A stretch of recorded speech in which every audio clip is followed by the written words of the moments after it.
지금 경제가 너무 어려운 시기에 6억으로 제한을 한 것 자체가 오히려 이후에 나타날 수 있는 큰 문제를 예방할 수 있는 하나의 버팀목이 되지 않을까라고 저는 생각이 들어요. 이번 대통령과 이번 정책의 메시지는 명확해. 아니다. 애매한 거 1도 없을 거다. 확실하고 빠르고 강력하게 갈 거다. 이거 안 되면 바로 조정지역 확대라던가 이런 규제 지역을 확대하거나 추가 규제에 대한 메시지를 바로 던졌고, 저는 그게 그냥 경고성으로 끝나지 않을 거라고 생각하기 때문에 일시적인 규제라고 보고 다음 스텝을 밟으시는 분들한테는 또 한 번의 큰 타격이 올 수 있다. 차라리 그걸 겸허히 받아들이고 이거에 맞게 움직이는 게 더 현명한 판단이지 않을까, 저는 그렇게 생각을 하고 있습니다.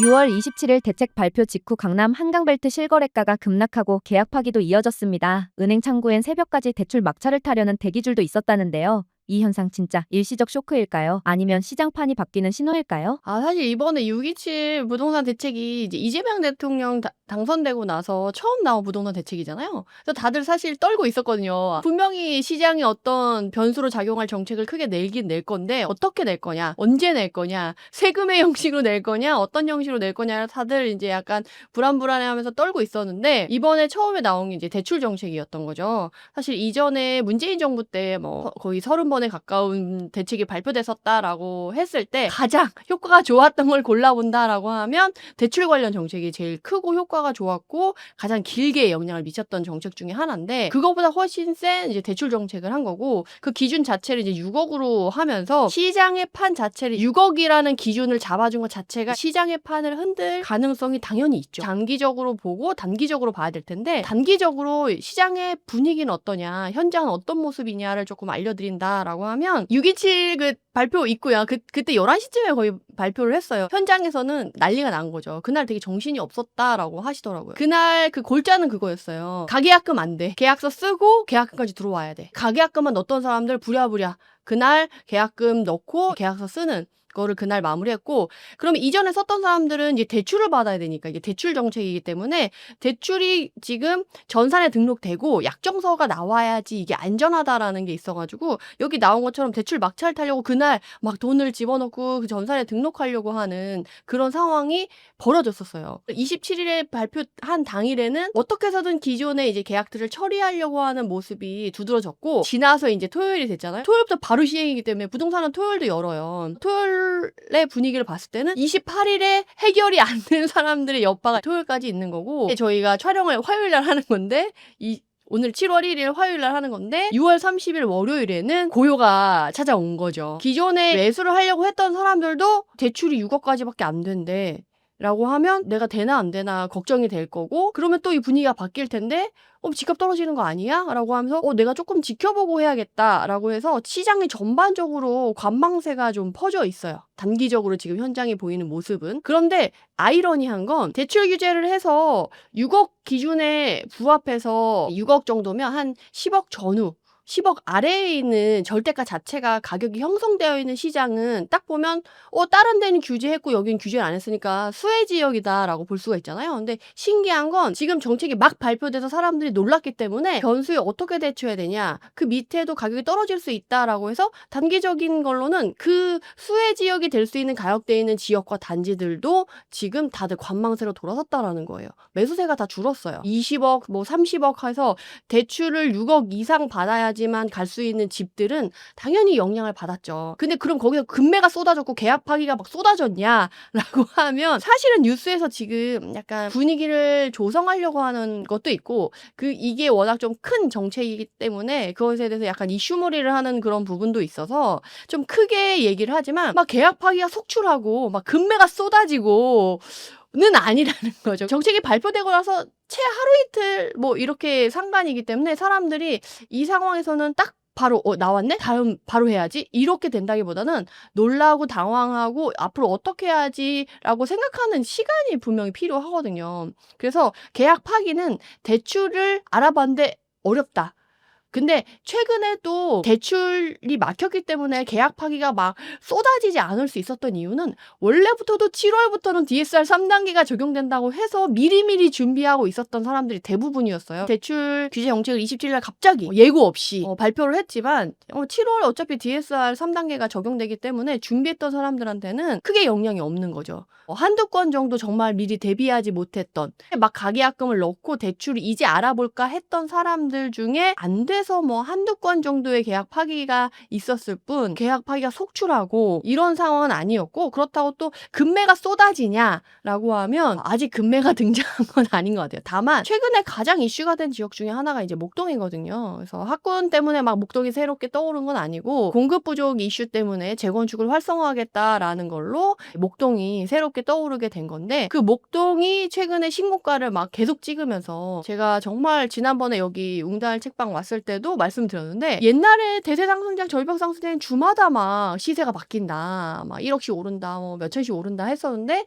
최근에는 하루가 다르게 시세가 바뀐다, 심하면 오전 시세 다르고 오후 시세 다르다라고까지 나오는 데가 지금 목동이다라고 말씀드렸는데, 목동이 그렇기 때문에 호가가 많이 붙어있는 경우가 많았어요. 그래서 올 초 대비 실거래가는 거의 3, 4억 정도 올랐고 호가는 거의 5억 이상 높은 상태에서 물건이 나오는데, 이런 규제 정책이 딱 발표되니까 호가가 5억 했던 게 호가를 좀 낮출 수 있는 거죠. 5천이나 뭐 1억 정도? 막 급한 사람들은, 이것 때문에 안 되겠다라고 하는 사람들은 그렇게 반응할 수 있는 거지, 실거래가가 막 찍혔는데 그거에서 막 1억 빠진 금매가 나온다, 이거는 아니거든요. 여러분들이 지금 뉴스에서 말하는 그런 것들이 약간 이슈몰이를 하고 약간 자극적이게 뽑아야 아무래도 조회수가 나오다 보니까 그런 부분이 좀 많이 가미되어 있으니까 좀 조미료를 좀 빼고 필터를 갖춘 눈으로 조금 보시고 보시는 게 지금 현장을 파악하는데 도움이 되지 않으실까 싶습니다. 강남 실수요 갈아타기 루트가 끊겼다는 반응도 많던데요. 예전엔 10억대에서 20억대, 20억에서 30억으로 넘어가는 흐름이 있었는데 지금은 정말 막힌 건가요? 사실은 이 대책이 발표되고 나서 이런 식으로 갈아타기를 하셨던 분들은 사실 망연자실할 수밖에 없죠. 이제 그게 막힌 거잖아요. 사실 대출 없이 가기는 쉽지 않은 상황이고, 막 30억, 막 20억을 현금을 들고 있는 사람은 많지 않아요. 솔직히 사업이 엄청 잘 되시는 분들도 사업 자금으로 써야지 그걸 현금을 막 들고 있어가지고 막 그걸 아무데나 턱턱턱 던져놓을 만큼의 사업적인 규모가 큰 건 재벌 빼고는 없거든요. 이렇게 옮기려고 하셨던 분들은 망연자실할 수밖에 없는데, 사실은 지금 우리나라의 가계부채 총량 자체가 너무 많아요. 근데 이게 사실 IMF 때 구조적인 변화로 인해서 만성적으로 지금 이루어진 거라서, 이게 너무 높아지면 국가적인 위기가 될 수 있는 부분도 있는 거라서 이거에 대한 조치는 언제든지 계속적으로 필요했었던 상황이에요. 근데 이거를 얼마나 이제 세게 하느냐, 약하게 하느냐, 그거였는데, 이제 이재명 대통령 같은 경우는 우리가 뽑을 때부터 알고 있었잖아. 이분은 강력하다. 그리고 이번 정책을 보면서 너무 느낀 건 정말 빠르다. 오늘 발표하고 내일 시행. 그것도 빠르고, 발표도 사실은 이번에 아직 인선도 다 마무리된 상황이 아니잖아요. 그러니까 그 인선이 마무리되고 그 인선들이 새롭게 정책들을 만들어서 9, 10월 달쯤에 부동산 정책이 빨라도 그 정도쯤 발표가 되지 않을까라고 다들 생각을 하고 있었어요. 전문가분들이. 핫불싸! 정말 6월 3일에 당선되시고 27일에 발표했으니까 채 한 달이 되기 전에 발표를 한 거죠. 정말 빠르고, 대출 금액 자체를 6억으로 잡았다는 것 자체가, 이전에는 15억이었거든요. 6억으로 잡았다는 것 자체가 정말 강하고 빠르다. 시장에 주는 영향이 엄청 클 거다라는 게 전문가들의 생각이고, 이게 시장에 앞으로 영향을 미칠 큰 포인트가 될 텐데, 이제 갈아타기 하려고 하는 사람들한테는 사실은 10억을 팔고 20억을 가려고 했을 때 이것 자체의 계획은 저금리고 현금이 잘 돌고 경제 성장이 잘 이루어지는 활성화된 시장에서의 시나리오로는 좋아요.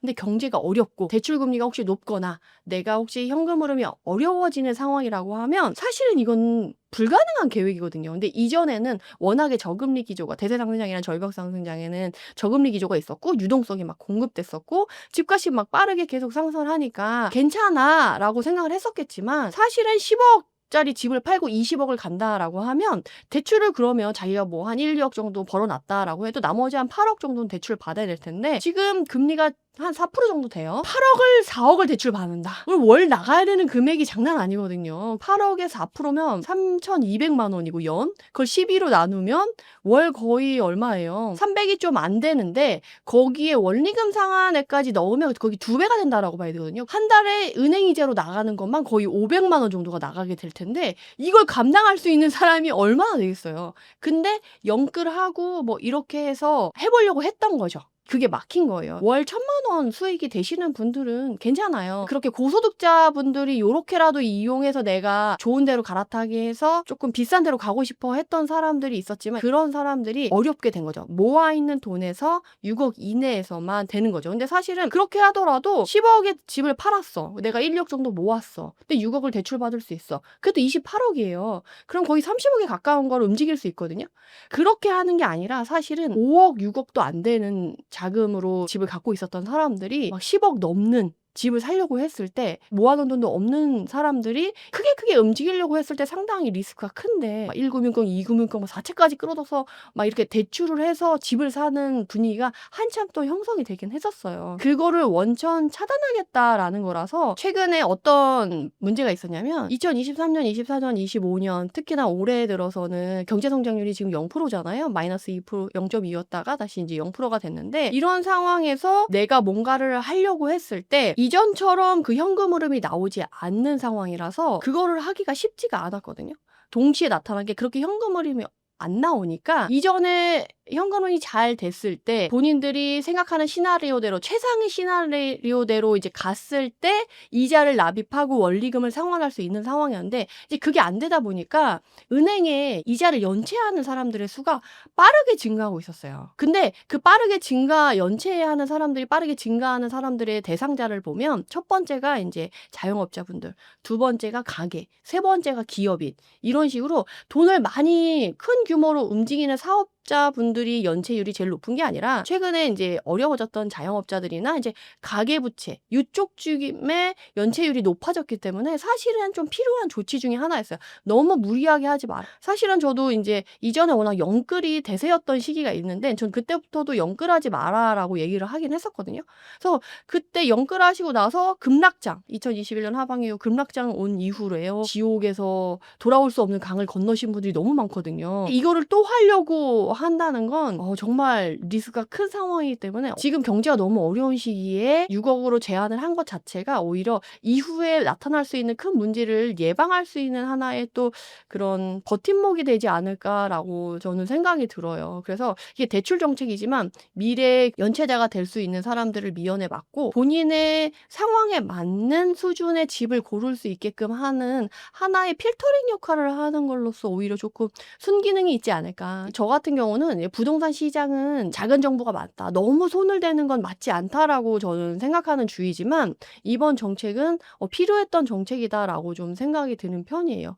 특히나 이번에 올 초에 2, 3월에 토지거래 허가구역이 해제 재지정되면서 움직였던 가격들 그리고 지금 핵심 지역에 뜨겁게 달아오르고 신고가를 올리고 있었던 그 가격이 점핑됐던 단지들과 지역들의 특징이 다 이런 비싼 지역 그리고 대출을 많이 끌어다 쓰면서 거래를 했었던 사람들이 많이 차지를 했었기 때문에 미연에 방지할 필요가 있고 이런 것들이 일부 지역에 나타나면서 꼭 이게 전국적으로 나타난 것처럼 막 뉴스는 포장을 하고 그렇지 않은 지역에 사는 사람들이 많은데 그 사람들은 괴리감을 느끼고 상대적인 박탈감을 많이 느끼고 있었거든요. 그런 면에서 오히려 조금 순기능을 보이지 않을까라고 저는 기대를 하고 있고 앞으로의 시장 방향은 갈아타기 하시려고 하시는 분들은 본인이 자산이 준비된 상황에서 움직여야 될 수밖에 없는 이제 시장 환경이 조성됐다라고 보시면 될 것 같아요. 왜냐하면 기존의 집을 처분해야만 새로운 집을 구할 때 대출을 받을 수가 있고 새로운 집을 구하고서도 이제 6개월 이내에 기존 집을 팔아야 되는데 과연 본인 집이 6개월 이내에 팔릴 집인가에 대한 고민도 먼저 하셔야 되는 거고 그게 안 된다 그러면 갈아타기 자체가 어려운 상황인 거예요. 그러니까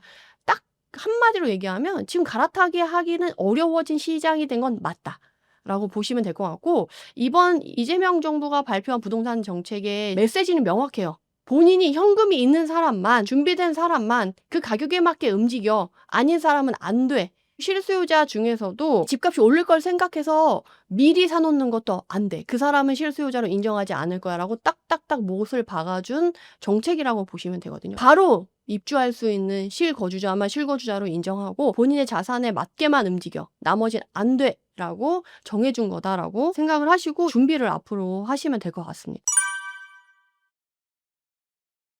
분양권, 입주권 가진 사람들 사이에선 잔금 대출이 끊겨 집을 날릴 수도 있다는 공포가 퍼지고 있습니다. 실제로 가장 절박했던 사례가 있다면 현장에서 어떤 대화들이 오갔는지 궁금합니다. 현장에서 아직 그런 사례들이 나타나진 않았어요. 왜냐면 그분들도 생각할 시간이 필요하거든요. 지금 하루 이틀밖에 안 돼가지고 지금 멘붕이 오셔가지고 지금 첫 번째 이거 어떡하지? 이거 맞나? 확인하는 단계를 거치실 거고 맞아요. 잔금은 본인이 6억 이상은 못 받아요. 그럼 이제 두 번째 선택을 해야 되거든요. 어떻게 돈을 끌어올 수 있는가? 본인의 자산 점검이 들어가기 시작할 거예요. 세 번째, 자산 점검을 해보고 안 될 것 같다. 프리미엄.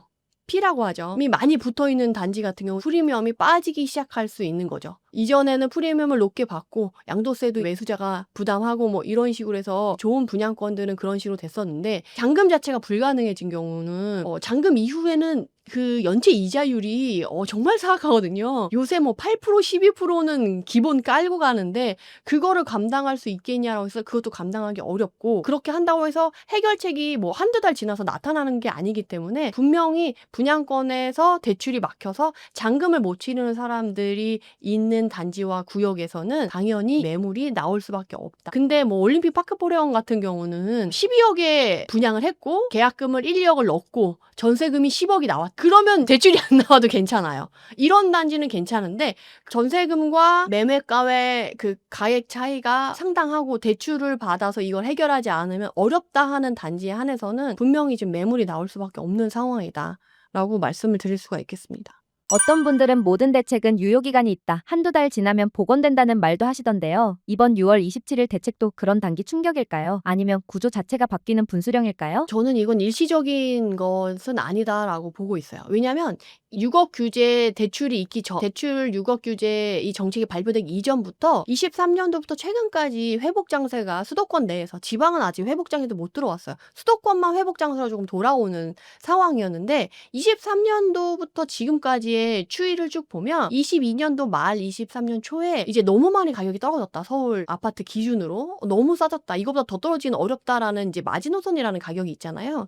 근데 그 가격이 왔다라고 생각하니까 실수요자들이 움직이기 시작하면서 이제 회복장에 돌아서게 되거든요. 근데 그때 가장 먼저 움직였었던 지역과 단지들이 누가 들어도 알 수 있는 이름의 아파트, 사람들이 선호하는 핵심 지역, 한강벨트를 끼고 있는 강남 3구와 마용성에 있는 비싼 아파트. 만약에 강남에서도 뭐 압구정, 대치동, 삼성, 서초에서도 반포, 거기 안에서도 핵심 지역 위주로만 먼저 움직였고 가격이 많이 빠졌던 단지 위주로 먼저 회복을 했었거든요. 20억짜리가 30억이 되고 그때 너무 기억나는 게 원베일리가 그때 30평대가 38억이었어요. 40억이 채 안 됐을 텐데 너무 싸다라고 했었거든요. 부동산 사장님들은 지금이 제일 싸다. 왜냐하면 입주장이 있고 이후에 입주장이 사라지면 가격이 더 갈 수밖에 없대. 대장 아파트가 될 거고 가장 신축이 될 거기 때문에 날아갈 수밖에 없다라고 얘기를 했었거든요. 그런데 사실은 30평대가 40억이 사실 싼 건 아니었잖아요. 그랬는데 지금 70억을 하잖아요. 한강뷰가 나오는 건 70억이 넘어서 거래됐다라는 것도 이제 확인이 됐는데 지금 생각해보면 그때 그 가격은 사실 싼 게 맞았던 거죠.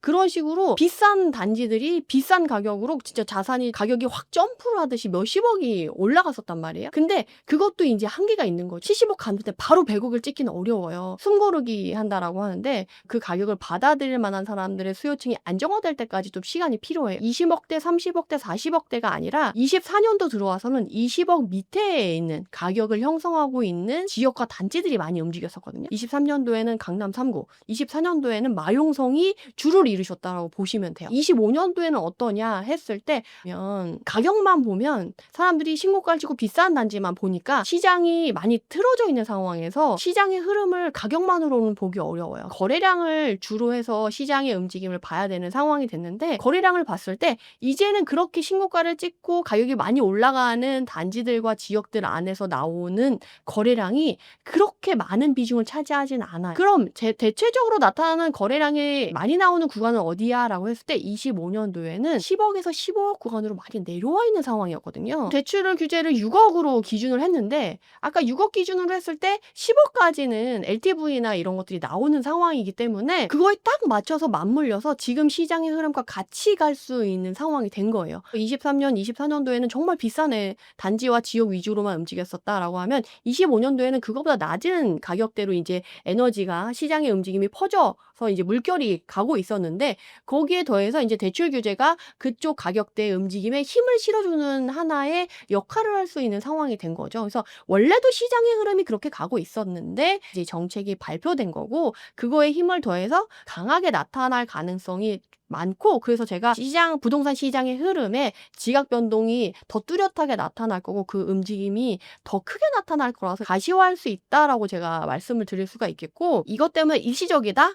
라고 생각해서 그렇게 뭐 40일 만에 유효기간이 있어 라고 하면 우리가 이제 이재명 대통령을 모르는 건 아니라고 생각이 들어요. 저는 이 정책을 당분간만 쓰고 확 접을 거라고 보지 않고 이거를 꽤 오랫동안 유지해서 갈 거라고 저는 생각이 들고 이렇게 했는데도 불구하고 지금 나타나는 시장의 비정상적인 그 고가주택에 의해서 올라가는 그런 시장이 계속된다. 더 무서운 정책이 발표될 거라고 저는 보거든요. 이전에는 경고성, 협박성의 발언 이렇게 모니터링 꾸준히 하다가 계속 이러면 나 더 할 거야, 더 할 거야 라고 경고성 멘트를 날리면서 시간을 버는 그런 게 있었는데 제가 이번 정책 발표를 보고 이재명 대통령은 그렇게 하지 않겠구나. 모니터링과 동시에 필요하다 그러면 바로 발표를 하고 시행도 바로 토요일, 일요일 필요 없어. 뭐 정책이 실현이 되든 안 되든 어쨌든 적용은 그 다음부터 라고 해서 가장 빠르게 강하게 움직일 수 있는 걸로 갈 거고 저는 오히려 시장에 주는 메시지로는 그게 오히려 더 편하다라는 생각이 들어요. 왜냐면 사람들이 판단하기로는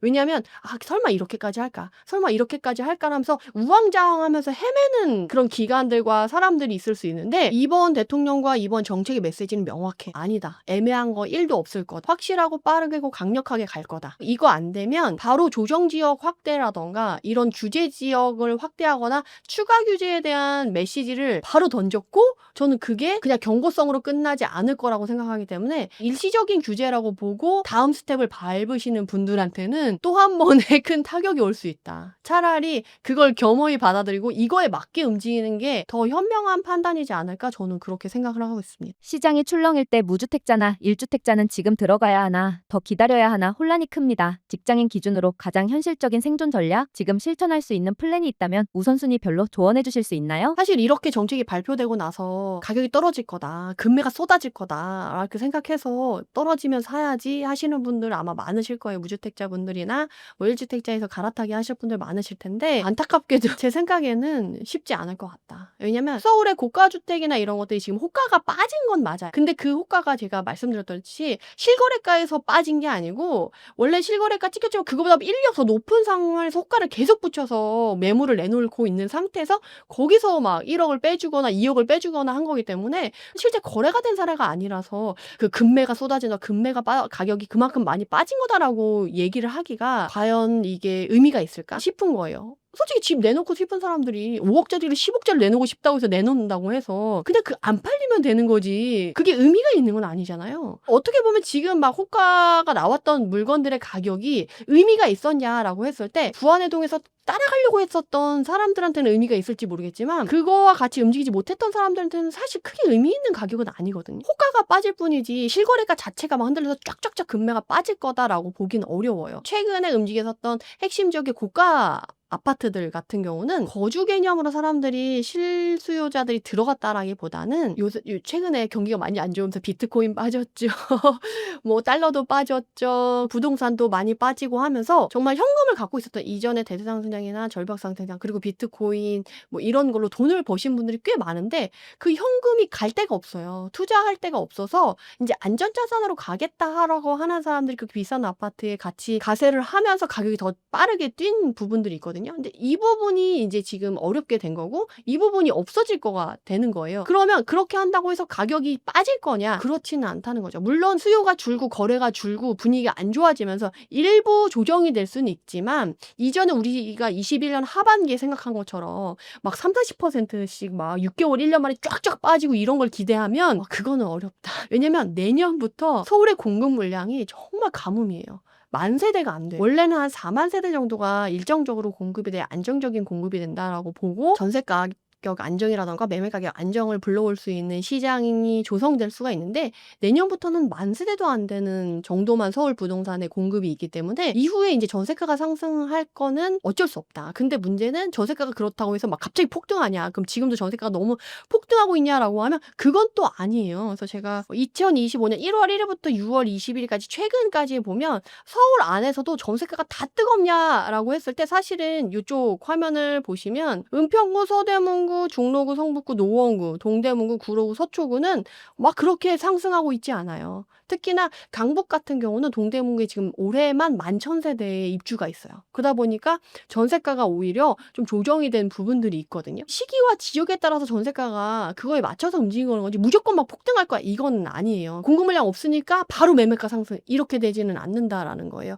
공급 물량이 부족해 이동 수요를 받아줄 물량이 부족한 거기 때문에 공급 물량이 부족하다라는 의미 자체가 사실은 기존 주택에서는 이사하려고 하는 사람 수요가 나오니까 1,000세대든 2,000세대든 5,000세대든 이사하려고 하는 수요 뭐 몇십 개 정도만 그 시기에 나오지 막 입주 물량처럼 몇천 세대씩 나올 수가 없잖아요. 이주 수요를 받아줄 만한 게 없다라고 해서 부족한 거지 집이 무조건 부족해서 무조건 가격이 올라 이런 거는 아니거든요. 이런 것들이 쌓일 때까지 좀 시간이 필요해요. 공급 물량이 부족해? 그러면 이동수를 했을 때 집을 들어가려고 하는 사람의 집이 부족해. 전세 가격이 올라갈 가능성이 있고 전세 가격이 올라간다라고 했을 때 지금은 50% 정도밖에 전세가율이 안 돼요. 10억짜리 집이 있다? 전세가 5억에서 이제 전후로 형성이 되어 있는데 전세를 5억 살던 사람이 갑자기 10억으로 가기에는 지금 어려워요. 대출이나 이런 것들을 감당하기가. 전세가가 천천히 올라져서 전세가가 7, 8억이 됐다. 집값은 10억으로 가만히 있었다. 7, 8억 정도의 전세를 살던 사람들이 한 1, 2억 정도는 대출 받아서 이제 매매 10억짜리를 내 집 마련을 할까 고민했을 때 그 정도는 현실성이 있다라는 거죠. 전세에 살던 사람들이 매매로 갈아타면서 이 전세가가 매매가를 밀어 올린다라는 현상이 나타나고 매매가도 올라가는 현상이 나타나요. 근데 문제는 최근에 올랐던 핵심 지역의 단지들은 이런 시장 흐름과 무관하게 정책에 따라서 또는 본인의 이 자산 상황에서 따라서 투자의 목적으로 집을 사는 거라서 그 가격대에 있는 단지들은 시장의 흐름과 같이 하지 않고 따로 움직이는 시장이라고 보시는 게 딱 맞아요. 다른 시장이다. 왜냐하면 지금 서울 같은 경우는 서울의 거래량을 보면 엄청 위아래로 왔다 갔다 하거든요. 정책에 따라서 시장의 분위기에 따라서 거래량이 폭등했다가 쭉 내려오고 올라갔다가 내려오고 이런 식으로 움직이기 때문에 이 서울 부동산 시장은 그런 거에 자산 시장이랑 경제 그리고 이런 투자 시장에 상당히 민감한 시장이라서 그렇게 움직이는 거다라고 보시면 돼요. 그 외의 지역과 단지들 은 다 이 부동산 시장의 흐름에 맞춰서 움직일 거기 때문에 그거에 맞춰서 준비를 하시면 될 것 같고 그럼 그 밑에 있는 시장의 흐름에 움직여서 가는 시장은 어떻게 바라봐야 되냐라고 하면 무주택자라던가 갈아타기 하려고 하는 1주택자 분들은 이 20억대 30억대 이외에 10억에서 15억대로 자금을 가지고 그 가격 안에서 움직이려고 하는 사람들 수요에 맞춰서 움직이시면 될 것 같고 그럼 그 가격대에 있는 시장을 봤을 때는 가격이 사실 지금 충격이 있어서 약간 얼음돼 있는 상태거든요. 관망 이런 상황이라서 가격이 빠지지도 않고 막 급매가 나오지도 않고 그냥 있는 상황이거든요. 분명히 단지마다 이렇게 시장이 어려워졌고 수요가 더 줄고 이렇게 되면 거기 안에서도 더 좋은 단지, 더 좋은 지역이 먼저 움직이고 그건 버텨주겠지만 그렇지 못한 단지들은 조금 흔들릴 수도 있어요. 그러니까 시장의 추이를 보면서 내가 관심 있는 지역과 단지들의 움직임이 어떤지 뉴스 보고 가면 늦어요. 현장에 가서 확인을 해보시고 그럼에도 불구하고 간다라고 하면 지금 하는 게 맞다. 솔직히 저는 강보합과 약보합을 유지하면서 올해 하반기도 쭉 갈 거라고 보고 있고 그 에너지가 지금 수도권의 가격대를 낮춰가면서 퍼져나가고 있는 분위기가 이미 형성되고 있었기 때문에 큰 흐름은 바뀌지 않을 거다. 라는 생각이 들어서 외곽에 안 좋은 지역, 움직이지 않고 가격이 빠질 수 있겠지만 그렇지 않은 지역들은 차츰차츰 이미 뭐 10%, 20%, 뭐 50% 올랐네 이런 단지들이 꽤 되기 때문에 뒤늦게 가면 내가 생각했던 가격보다 훨씬 더 높아져 있을 수 있으니까 지금 준비해서 적정한 시기를 가늠한 다음에 움직이시는 게 맞지 않나 싶습니다.